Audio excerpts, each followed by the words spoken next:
What may have caused the split in my pawpaw tree? Will it survive, or should I plan to let the suckers take over? And this is Richie from Brooklyn, New York.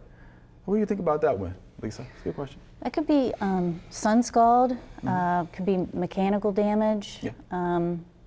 It could even be lightning, but It could be from a storm, right? you know, but from what I'm thinking up in New York, it could be the sunscald due to the thin bark of the pawpaw tree.